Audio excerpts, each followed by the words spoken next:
आज मंत्रिपरिषद के द्वारा उत्पाद के 4 महत्वपूर्ण नीतियों में नई नीतियों को अनुमोदन दिया गया है। आप सभी अवगत हैं कि हम लोगों ने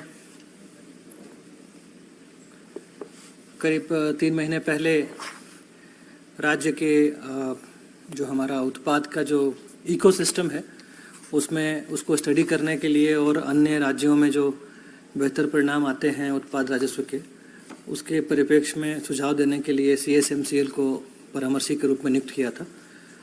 तो उनके अनुशंसा के आधार पर उन्होंने 5 मूल अनुशंसाएं दी थी और जो उत्पाद का जो हमारा यहाँ का व्यवस्था है उसमें आमूलचूल परिवर्तन का सजेशन दिया था। इसमें सबसे पहला था कि जो हमारा 1915 का एक्साइज एक्ट है, जो बिहार एक्साइज एक्ट था, उसको हम लोगों ने झारखंड में अडॉप्ट किया।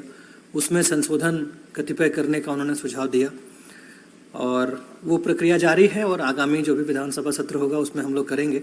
और जो भी प्रावधान हैं वो काफ़ी कड़े होंगे, बिकॉज अभी जो हमारे प्रावधान है 1915 के हैं, तो मैक्सिमम जो ऑफेंसेस हैं वो बेलेबल ऑफेंस हैं, तो उनको नॉन बेलेबल ऑफेंस बनाना, अग्रिम जमानत नहीं मिलने के प्रावधान डालना, 50 लीटर तक अगर किसी के पास मिलता है तो वो कंपाउंडेबल ऑफेंस है, उस लिमिट को कम करना, इस सब की प्रक्रिया जारी है।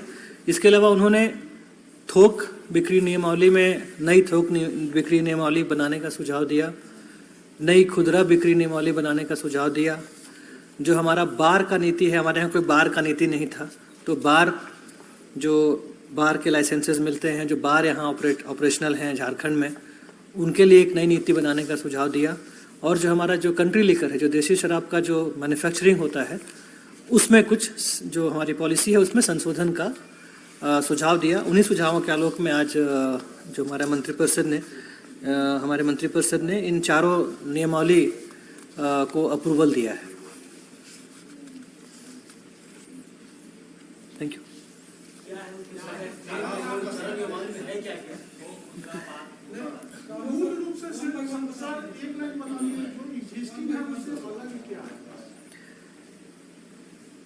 देखिए, उनके जो सुझाव थे, जो पहला सुझाव था उनका कि अभी हमारा डिस्ट्रीब्यूशन और होलसेल मिला के करीब 75 गोदाम है और उन्होंने आसपास के जो राज्यों का स्टडी किया जाए, उनका अपना जो एक्सपीरियंस है उसके अनुसार से उनका ये एक्सपीरियंस है कि जितने अधिक गोदामें रहती हैं उतने वहाँ से विचलन की संभावना रहती है।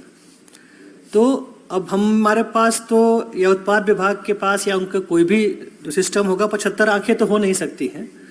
और उनका ये भी एक सुझाव था कि मैक्सिमम जो इलीगल होता है वो किसी न किसी तरह से लाइसेंसधारी लोग ही कराते हैं। तो इसलिए उन्होंने बताया कि आप प्रमंडल स्तरीय एक गोदाम रखें और उसको हर तरीके से सुसज्जित रखें, उसमें CCTV लगाएं, उसमें बूम बैरियर लगाएं, पूरी ट्रैक एंड ट्रेस हो। इसके अलावा उनका सुझाव था कि जितने भी हमारे जो मैन्युफैक्चरिंग यूनिट्स हैं, बॉटलिंग प्लांट्स हैं, उनमें भी ट्रैक एंड ट्रेस की टेक्नोलॉजी रहे। और जो ये 5 थोक की जो गोदामें हैं, अब मैन्युफैक्चरिंग यूनिट से इन 5 थोक की गोदामों में डिजिटल लॉक में बंद होके सामानें आएंगी, तो विचलन की कोई समस्या नहीं रहेगी।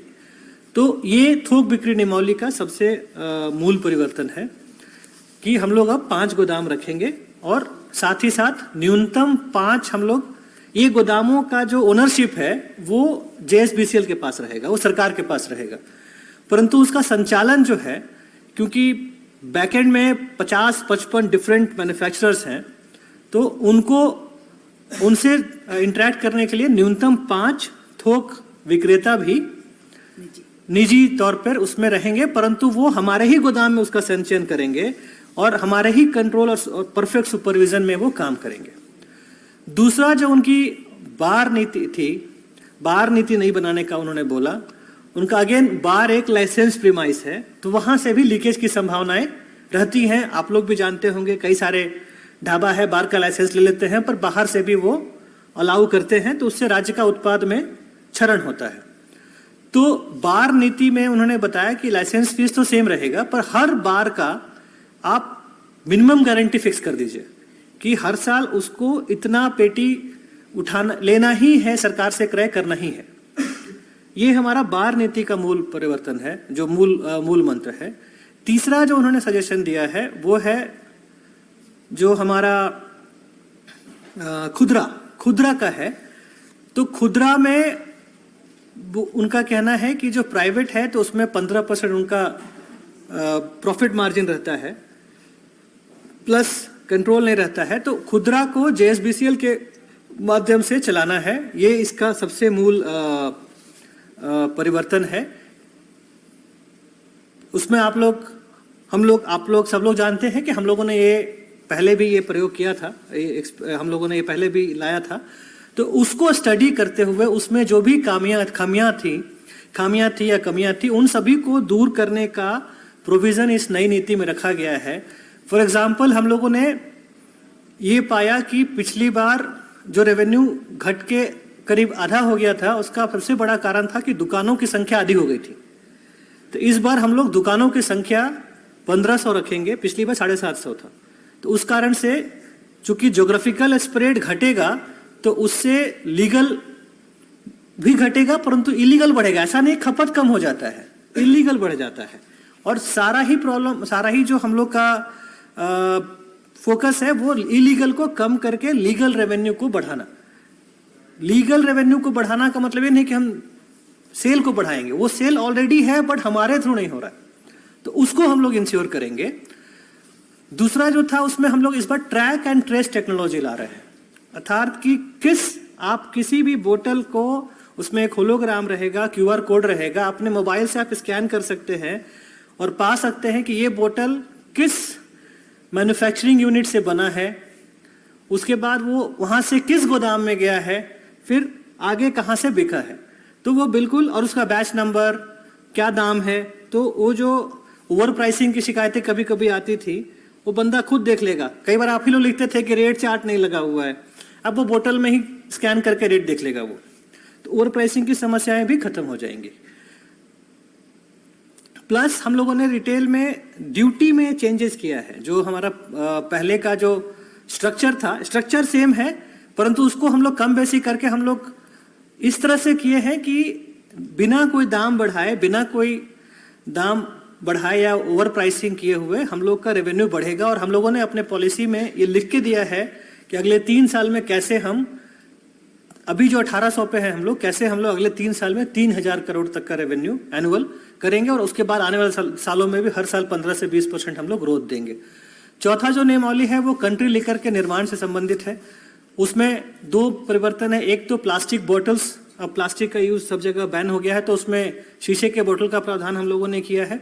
दूसरा, कंट्री लिकर के बोतल का साइज और फॉरेन लिकर के बोतल का साइज में अंतर था, जिससे प्राइसिंग काफी उसमें कंफ्यूजन रहता था, तो वो हम लोगों ने उसको भी सेम कर दिया है। जो साइज जैसे 180 ml होता है फॉरेन लिकर, तो कंट्री लिकर 150 ml होता था, जिसका कोई तुक नहीं था।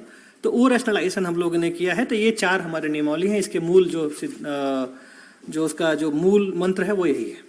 Thank you.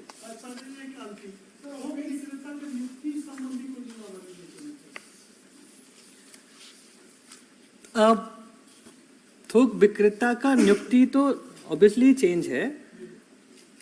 आप लोग, कई लोग समाचार पत्रों में लिखे थे कि हम लोगों ने 6 महीने का एक्सपीरियंस रखा था, उस पर बोर्ड ऑफ रेवेन्यू ने ऑब्जेक्शन किया था।